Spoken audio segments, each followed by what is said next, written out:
केदार घाट से जब नाव खुली तो साहब ने बताना शुरू किया कि यहाँ पर खिचड़ी के दिन भगवान शिव का जन्म हुआ था। और उसके बाद रुचि थोड़ी और जगी तो कैमरा निकाल लिया गया और ये सोचा गया कि एक वीडियो शूट किया जाए बनारस के 84 घाटों के बारे में, जिसमें 80 घाट का भी जिक्र हो और केदार घाट जहाँ से शुरुआत हुई है वहाँ का भी जिक्र होगा। और यहाँ पर जो साथी लोग बैठे हुए हैं वो भी रुचि से सुनेंगे और अब भाई साहब बताएंगे। बोलिए, क्या बता रहे थे? उसके बगल में विजयनगरम घाट, आंध्र प्रदेश के बगल में। हाँ, केदार घाट के विजयनगरम घाट। हाँ, उसका क्या है? विजयनगरम घाट आंध्र प्रदेश के राजा कृष्णदेव राय ने बनवाया था। अच्छा। करपाती स्वामी जी का मठ है इसमें। हाँ। जो जो आज भी मठ में सभी साधु संत गुजारते हैं इसमें। अच्छा अच्छा। उसके बगल में स्वरूपानंद स्वामी शंकराचार्य जी का मठ है। हाँ। जो ब्राह्मण को, बच्चे को संस्कृत में वेद ज्ञान शास्त्रीय ज्ञान की शिक्षा दी जाता है। अच्छा। जो आगे महान पंडित काशी का ज्ञानी पंडित बनते हैं। हाँ। उसके बगल में लाली घाट है, लाली बाबा आश्रम है, इसमें साधु संत इधर में रहते थे। हाँ। उसके बाद सत्यवाजा महाराजा हरिचंद्र घाट। अच्छा अच्छा। सत्यवाजा महाराजा हरिचंद्र जी इधर में डेड बॉडी जलाने की नौकरी करते थे। डेड बॉडी जलाने का? हाँ। हाँ। इधर में विश्वामित्र को सब कुछ में दान में दे दिया। हाँ, किसको दे दिया? विश्वामित्र को सब कुछ दान में दे दिया। हाँ। तो उनको ब्राह्मण भिक्षा देने के लिए तो अपने आप को बेच दिए काशी में। अच्छा। उनको काशी में खरीदा कालू डोम चंडाल। अच्छा अच्छा। फिर भैया का फोन आ गया, भैया व्यस्त हो गए, भैया बतियाने लगे। हाँ, तो बाकी नज़ारा दिखाई पड़ा मुझे उठाकर इधर फोन को। तो ये घाट का भ्रमण हम लोग कर रहे हैं और शाम के लगभग 3 बज रहे हैं और 3 बजे का दृश्य ऐसा है कि अगर आप आ जाएं तो आपको यहाँ से जाने की इच्छा नहीं होगी। प्लान ये है कि यहाँ से आरती देखकर जाएंगे, प्लान ये है कि हम काशी विश्वनाथ जी के दर्शन करके जाएंगे, प्लान ये है कि 84 घाटों के बारे में पूरा विवरण लेकर जाएंगे ताकि आपको भी कुछ समझा सके, आपको भी बनारस की खूबसूरती को दिखा सके। और जिस काशी के नाम पर हर जगह नेता लोग बोलते हैं वहाँ वो कितना विकसित हुआ है ये आपको लाइव दिखा सके। भाई साहब जब फोन पे बात खत्म कर लेंगे तो हम लोग शुरुआत करेंगे। एक बार फिर से पीछे हम कुछ दिखाइए इस घाट की खूबसूरती। नाव चल रहे हैं, लोग नाव पर बैठकर घूम रहे हैं और सबके पास इस बात की आकर्षण है कि यहाँ पर कैसे सब कुछ व्यवस्थित तरीके से रखा जाता है। जो 84 घाट है उसकी विशेषताएं क्या है और उन विशेषताओं में सबसे बड़ी बात ये होती है कि लोग जब आते हैं तो उनको बहुत अजीब अजीब प्रकार की जानकारियां मिलती हैं, जो ऐसी जानकारियां मिलती हैं जो शायद वो पहले कभी नहीं सुने होंगे। हाँ, फिर हरिचंद्र जी ने अपने आप को सपने में दान में दे दिया। तो विश्वामित्र ने उनसे कहा हाँ। कि मुझे दान में दे दिया तो मुझे ब्राह्मण भिक्षा कौन देगा। अच्छा। तो हरिचंद्र जी ने अपने आप को बेच दिया काशी में। काशी में बेचने के बाद उनको खरीदा कौन, कालू डोम चंडाल। अच्छा। और डेड बॉडी जलाने का नौकरी दिया और कहा कि मुझे वचन दीजिए अब किसी का भी डेड बॉडी आएंगे तो बिना टैक्स लिए नहीं चलाने देंगे। हरिचंद्र जी ने वचन दिया, ठीक है महाराज, मैं जिसका भी डेड बॉडी आएगा टैक्स लिए बिना नहीं चलाऊंगा। इसी तरह डेड बॉडी आता रहा, डेड बॉडी आता जलाते और टैक्स लेते लेते सब्जी। एक दिन उनको पुत्र को सांप काट लिया। उनकी तरह पत्नी डेड बॉडी जलाने के लिए आई तो अपनी पत्नी से टैक्स मांगने लगे। उनकी पत्नी के पास कुछ नहीं था। उन्होंने स्वामी से कहा, स्वामी आपका भी पुत्र धर्म है, मेरे पास तो कुछ नहीं, आपका भी कर्तव्य है। उन्होंने कहा ठीक है, मेरा पुत्र धर्म है तो मेरे घर पर ही कर्म करूँगा, क्योंकि मैं किसी के यहाँ नौकरी कर रहा हूँ। बिना मैं अपनी नौकरी और मैं अपनी स्वामी को वचन दिया हूँ, मैं अपने वचन से वंचित नहीं करूँगा। अच्छा। उन्होंने कहा ठीक है, हाँ। बिना टैक्स लिए डेड बॉडी नहीं जला। उन्होंने कहा मेरे पास स्वामी कुछ नहीं, मैं क्या दे सकता हूँ। तो उन्होंने कहा आपके पास जो कुछ है वो दे दीजिए, मैं अपने मालिक को बोल दूंगा ये चीज़ मिला है डेड बॉडी जलाने के टैक्स के रूप में। अच्छा। उनकी पत्नी के पास कुछ नहीं था तो उनकी धर्म पत्नी डेड बॉडी जलाने के लिए वो अपनी साड़ी फाड़ के उतार के देने लगी, फाड़ कर। हाँ, तो उसी समय विश्वामित्र जी प्रकट हो गए, स्वामी आपका जैसा सत्यवाजी ईमानदार दानी वीर राजा नहीं देखा हूँ। आपका मैं परीक्षा लेता, आप जो चाहे मांग सकते हैं, आपका सारे राजपाट में लौटा रहा हूँ। हरिचंद्र जी ने कहा ठीक है महाराज, मुझे तो कुछ नहीं चाहिए, जो दान में दे दिया हूँ दोबारा लिया नहीं जाता। देना चाहते हैं मुझे 3 वचन दीजिए। पहला वचन, मेरे पुत्र को जीवित कर दीजिए। दूसरा वचन, काशी में धरती पर किसी और व्यक्ति से आप ऐसा परीक्षा दोबारा धरती पर नहीं ले सकते। अच्छा। दोबारा धरती पे किसी इंसान से दोबारा परीक्षा आप नहीं ले सकते। और तीसरा वचन, काशी में सब लोग मरने के बाद स्वर्ग लोग जाता है, मुझे स्वर्ग लोग जीवित ही जाना है। अच्छा। काशी में मरने के बाद सब लोग स्वर्ग जाते हैं, मुझे जीवित ही स्वर्ग लोग जाना है। अच्छा। उन्होंने कहा ठीक है, आपका मनोकामना पूरा करता हूँ। उन्होंने विमान मंगाया, विमान में बैठ के सभी लोग स्वर्ग जाने लगे। उसी समय कालू डोम महाराज बोलने लगा, स्वामी आप लोग को मैं पहचाना, मुझे भूल हो गई, मुझे क्षमा कर दीजिए, मुझे भी जीवित ही स्वर्ग लोग जाना है। अच्छा। हरिचंद्र ने कालू डोम को मना कर दिया।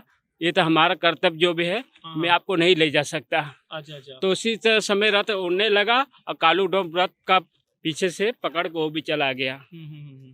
अम्बुज कोई कहानी सुनाने बोले थे, कौन सी कहानी थी अम्बुज? यही था कि उनके रानी का जो हरिश्चंद्र के पत्नी का नाम रानी सैव्या, उसके पुत्र का नाम रोहित। पत्नी का तारामती, उनके उनके वो लड़के का नाम है रोहित कुमार। तो वही बता रहे थे कि ये बताइएगा जरूर, क्योंकि ये जो कॉन्सेप्ट है ना कि यहाँ पे आके क्यों दाह संस्कार करते हैं, और इतना बड़ा राजा जो है, जो सत्य बोलते थे, जो हमेशा हरिश्चंद्र, वो किस तरह से अपना सत्य कर्म को निभाए थे, इस बात के लिए हम बोले थे इनको आप कहानी सुनाइएगा जरूर। चलिए अंकित से मिलेंगे। अंकित बैठे हैं पीछे, अंकित बार आते हैं। अंकित एक बार 2 बार आ चुके हैं और चलते नाव पर चलने का मजा अपना अलग है। नाव जब हिलता है तो मोहित कुमार सिंह कहते हैं प्रशांत राय डुबाएगा, लेकिन प्रशांत राय इन लोगों को डुबाएगा तो नहीं कभी। चलिए अंकित शर्मा आ चुके हैं आप, बहुत बार। बताइए खासियत। खासियत का है यहाँ पे, बहुत ही शांतिपूर्ण माहौल है। मतलब यहाँ पे आने के बाद आपको मतलब उतना टेंशन नहीं रहता है। अच्छा। आप यहाँ पे एक अलग ही सुकून महसूस कर सकते हैं। ऐसा भी आप कर भी रहे होंगे। एग्जैक्टली। आप यहाँ दूसरी बार आ रहे हैं, एक बार मेरे साथ आए और दोबारा भी मेरे साथ आ रहे हैं। तो यहाँ पे यहाँ की खासियत जिंदगी में कांस्टेंट है, पता है आपको? हाँ, बिल्कुल है, बिल्कुल है। आगे बताइए। तो ये चीज़ है कि मतलब जैसे हम लोग पिछली बार भी आए थे तो उस वक्त हम लोग ज़्यादा घूम नहीं पाए थे। लेकिन हम लोग घाट आए थे और उस वक्त से मन में एक किंचित मतलब मन के अंदर कहीं ना कहीं ये दबा हुआ था कि बनारस फिर से जाना है और बाबा की नगरी को फिर से देखना है। और बाबा की नगरी मतलब उस वक्त तो सैलानी कम थे। अच्छा। अभी सैलानी आप देख रहे होंगे, बहुत सैलानी। उस वक्त हम लोग आए थे, कोरोना था। हम लोगों ने बहुत ही प्रॉपर तरीके से यहाँ आए थे।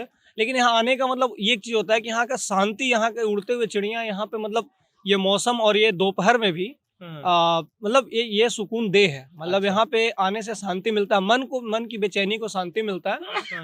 और यहाँ का पान जो आए वो जरूर खाएं। बनारसी साड़ी यहाँ का है, वो अपने आस पड़ोस को बताएं, लोगों को उससे अवगत कराएं। मेरा तो यही है कि जैसे हमारा काम है समाज को लेकर, तो हम जागरूकता फैला रहे हैं, तो हम यही कहेंगे कि यहाँ की जो चीजें हैं उसको बढ़ावा मिले। अंतिम सवाल, बहुत ये कहा जाता है कि नरेंद्र मोदी जब से आए बदल दिए हैं, बहुत संक्षिप्त में दीजिएगा, सब टीम मेंबर से बात करेंगे। बदल पाए हैं बनारस को, काशी को?